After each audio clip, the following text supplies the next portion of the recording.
আমাকে বিয়ে করতে হলে আমার পাগলি বোনটাকেও বিয়ে করতে হবে। আমি আমার বোনকে একা ছেড়ে যাবো না। পাত্রী দেখতে এসে পাত্রীর মুখে এমন উদ্ভট কথা শুনে সকলেই বিস্মিত। বিজয় গম্ভীর কণ্ঠে বলল, কি ছেলে মানুষই করছো নীলা? এসবের মানে কি? দেখো, মানে খুব সোজা। আমি আমার বোনকে ছাড়া একা বিয়ে করব না। এজন্য নিজের বোনকে সতীন বানাবে? দরকার পড়লে তাই করব। ওইদিকে সেকলে বন্দী হয়ে বসে আছে এক রমণী, পাগলামি করে যাচ্ছে। দেখতে কি মায়াবী মুখখানি তার! কে বলবে এই মেয়ে মানসিক প্রতিবন্ধী? বিজয় কথা না বাড়িয়ে নীলাকে টানতে টানতে বেলকনিতে নিয়ে আসলো। নীলার হাত শক্ত করে ধরে বলল, এসব পাগলামোর মানে কি? মানে খুব সোজা মিস্টার বিজয় চৌধুরী। আমার বোনকে আমি কিছুতেই এই অবস্থায় একা ছাড়বো না। ও তো তোমার আপন বোন না, তাহলে এত কিসের দরদ? তোমার কাছে প্রিয়া আপুকে আমার কাজিন মনে হতেই পারে, কিন্তু আমার কাছে সে আমার সব। আর প্রিয়া আপুর এই অবস্থার জন্য আমিই দায়ী। আজ আমার জন্যই আমার প্রিয়া আপু পাগল হয়ে গেছে, তাই ওকে এভাবে রেখে আমি কখনোই বিয়ের পিড়িতে বসবো না। নীলার কথা শুনে বিজয়ের চোয়াল শক্ত হয়ে গেল। রাগে শরীরটা তার থরথর করে কাঁপছে। বিজয় নীলাকে দেওয়ালের সাথে চেপে ধরে বলল, খুব শক্ত সতীনের সংসার করার, তাই না? তোর ইচ্ছা আমি পূরণ করব। ভালোবাসি বলে মাথায় চড়ে বসেছিস। উফ, আমার লাগছে, ছাড়ো আমাকে। আমারও লাগছে, ঠিক বুকের বাম পাশে। এতদিন কেন বলিস নিয়ে কথা? আজ আমার পরিবারের সামনেই তোকে সব ফালতু টপিক টেনে আনতে হলো কেন? নীলা চুপ করে আছে। তাকে চুপ থাকতে দেখে বিজয় বলল, অ্যান্সার মি ড্যাম ইট। বিজয়ের গলার স্বর বাসার রুম পর্যন্ত পৌঁছে গেলে নীলাও ভয়ে ঈর্ষাদ কেঁপে উঠল। 2 বছরের রিলেশনে কখনো বিজয়কে এত রেগে যেতে দেখেনি। কিন্তু নীলা তো নিরুপায়। এমন উদ্ভট কথা বলার মানে কি? আমাকে বলতেই হবে। ধাক্কা দিয়ে বলল, বিজয়, তোমার কাছে উদ্ভট মনে হলেও এটাই আমার শর্ত। তোর খুব শখ হয়েছে সতীনের সংসার করার, তোর শখ আমি পূরণ করব। তুই দেখবি, কাছ থেকে দেখবি সতীনের সংসার করা কত সহজ। আমি দেখতে চাই বিজয়। বিজয় তাকে ধাক্কা দিয়ে বেডে ফেলে রেখে হনহন করে চলে আসে। ড্রয়িং রুমে এসে এক নিঃশ্বাসে হবু শ্বশুরকে বলল, আগামী শুক্রবার আপনাদের 2 মেয়েকে একসাথে বিয়ে করব, তার আয়োজন শুরু করুন। এই বলে সে হনহন করে বেরিয়ে গেল। বিজয় বের হয়ে যাবার পর তার মা বিজয়ের হবু মামা শ্বশুর বললেন, আমরা কি বলবো বলুন? আচ্ছা নীলা এসব কি বলছে বলুন তো? এটা কি কোনো যুক্তিসঙ্গত কথা? জবাবে নীলার মামা বলল, মেয়েটা বড্ড জেদি, কারো কথাই শুনতে চায় না। আপনারা চাইলে বিয়েটা ভেঙে দিতে পারেন। বিজয়ের মা দিশা বেগম বললেন, আমার ছেলের যখন একসাথে 2টো বিয়ে করতে আপত্তি নেই, সেখানে আমিও আর আপত্তি করব না। তবে আপনাদের মেয়েকে আপনারা বোঝাতে পারতেন, মা মরা মেয়ে আমার ঘরে মানুষ হয়েছে, বড্ড জেদি, কারো কথা শুনলে তো বোঝাবো। দিশা বেগম কথা না বাড়িয়ে বললেন, আচ্ছা আজ তবে উঠি, আগামী শুক্রবারেই বিয়ে, এই কথাই রইল। এই বলে চলে গেলেন। নীলা তার বালিশে মুখ গুজে কাঁদতে কাঁদতে বলল, মা কেন আমাকে একা রেখে চলে গেলে? কেন? আমি কি করব বলো? বিজয়ের ভাগ যে আমি কাউকে দিতে পারবো না। আমিও সেদিন তোমাদের সাথে কেন মরে গেলাম না বলতে পারো? নীলার হঠাৎ মনে হলো কেউ তার কাঁধে হাত রেখেছে। তাকাতেই দেখে মামা অগ্নি চোখে তাকিয়ে আছে তার দিকে। নীলা মুখ খুলে কিছু বলার আগেই মামা তার গালে সজোরে একটা চড় বসিয়ে বলল, আমার মেয়ের পুরো জীবনটা নষ্ট করে এখন এইটুকু দিতে তোর নাটকের শেষ নেই। অকৃতজ্ঞ মেয়ে, আমাদেরটা খেয়ে আমাদেরটা পরে আমার মেয়েকে পাগল বানিয়ে তুই সুখে সংসার করবি ভেবেছিস? সেটা আমি কিছুতেই হতে দিব না। এ কথা বলে মোবাইলটা কেড়ে নিয়ে চলে আসলো। এদিকে বিজয় বাসায় এসে নিজের রুমে ঢুকে নীলার দেওয়া গিফটগুলো সব ভেঙে গুড়িয়ে দিচ্ছে। নীলার দেওয়া birthday card, Punjabi, T shirt বের করে আগুন জ্বালিয়ে দিল। মুহূর্তেই দাউ দাউ করে আগুন জ্বলে উঠল।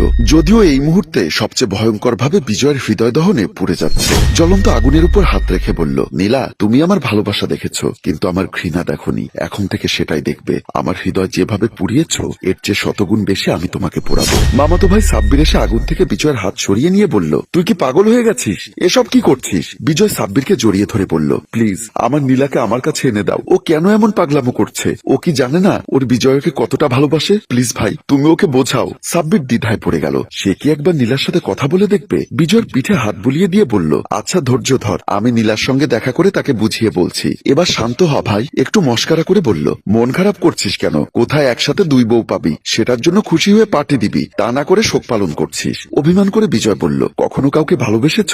না, তেমন কাউকে মনে ধরেনি, তাই কাউকে ভালোবাসিনি। এর জন্যই বুঝতে পারছো না আমার মনের ব্যথা। প্রসঙ্গ পাল্টাতে সাব্বির বলল, চল ছাদে যাই, মুক্ত বাতাসে ভালো লাগবে। এই বলে এক প্রকার জোর করেই তাকে ছাদে নিয়ে গেল। নীলা সিঁড়ির গোড়ায় মন খারাপ করে গুটিসুটি হয়ে বসে আছে। পাশের বাসার রাজু ভাইয়া দরজা খুলে বের হতেই তাকে দেখতে পেল। নীলাকে দেখলেই রাজুর মনের কোণে কেন জানি মায়া জমে ওঠে। নীলাও রাজুকে শৈশব থেকে বড় ভাইয়ের মতোই জানে। রাজু নীলার কাছে এগিয়ে এসে তার মাথায় হাত বুলিয়ে দিতেই নীলা উঠে দাঁড়ালো। রাজু বুঝতে পারল তার বোনটির মন খারাপ। সে সান্ত্বনার স্বরে বলল, বোন রে, তোকে আগেই বলেছিলাম চলে যে এবাড়ি ছেড়ে। এ বাড়ির মানুষ তোর ভালো কোনোদিনই চাইবে না। শুনলি না তো আমার কথা? এখন দে নিজের স্বামীর ভাগ, কর সারা জীবন সতীনের সংসার। ভাইয়া, আমি কোথায় যেতাম বলো? চাচুরাও তো আমাকে জায়গা দিবে না। আর কেউ এভাবে নিজের মেয়েকে সতীন বেঁধে দিবে সেটা তো কল্পনাও করিনি। এখনো সময় আছে, চলে জানি না। কক্সবাজারে আমার এক মামাতো ভাইয়ের বিশাল ব্যবসা আছে, আমি বলে দেব, সে তোকে একটা চাকরির ব্যবস্থা করে দিবে। নীলা চোখ মুছে বলল, না আমি পালাবো না, নিজের ভুলের শাস্তি ভোগ করব। প্রিয়াপুর এই অবস্থা আমার জন্যই হয়েছে। বোকা বোকা কথা বলিস না,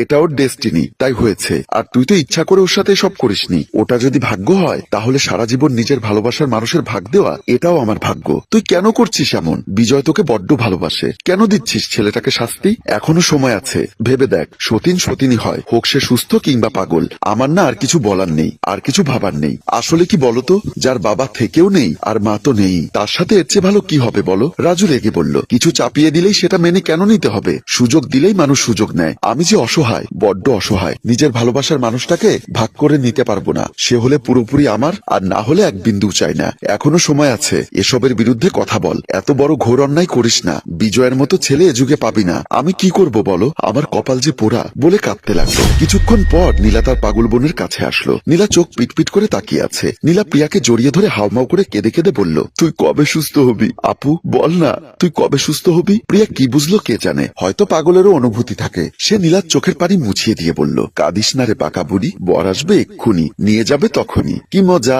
কি মজা, বলে হাততালি দিতে লাগলো। মামা এসে নীলাকে টেনে নিয়ে যাচ্ছে। নীলা জোরে জোরে বলছে, পাকা বুড়িকে ছেড়ে দাও, বর আসবে এক্ষুনি, নিয়ে যাবে তখনই। নীলা ব্যথায় কুকড়ে উঠল, মৃদু স্বরে বলল, মামা লাগছে, ছাড়ো আমায়। লাগুক, লাগার জন্যই তো ধরেছি। তোর সাহস কি করে হয় আমার অসুস্থ মেয়ের কাছে গিয়ে ন্যাকামো করার? আজকে তোর একদিন কি আমার একদিন। এই কথা বলে ধাক্কা মেরে রুমে ঢুকিয়ে দিয়ে বলল, যতদিন এই বিয়ে না হচ্ছে ততদিন তুই এই কামরায় বন্দি থাকবি, আর প্রিয়ার আশেপাশেও যেন তোকে না দেখি। এই কথা বলে মামা চলে গেল। দরজার বাহিরে আসতেই রাজুর সঙ্গে দেখা হয়ে গেল। রাজু বুঝতে পেরেছিল তিনি নীলাকে বন্দি করে রেখেছে। আঙ্কেল, কি করছেন এসব? একটা কথা বলবে না তুমি? যেদিন তোমার আদরের বোনের জন্য আমার মেয়েটার জীবন ধ্বংস হয়ে গিয়েছিল, সেদিন কোথায় ছিলে তোমরা? ওটা একটা অ্যাক্সিডেন্ট ছিল, আর অ্যাক্সিডেন্ট কারো হাতে থাকে না। বাবা, অ্যাক্সিডেন্ট বলে চালিয়ে দিচ্ছ?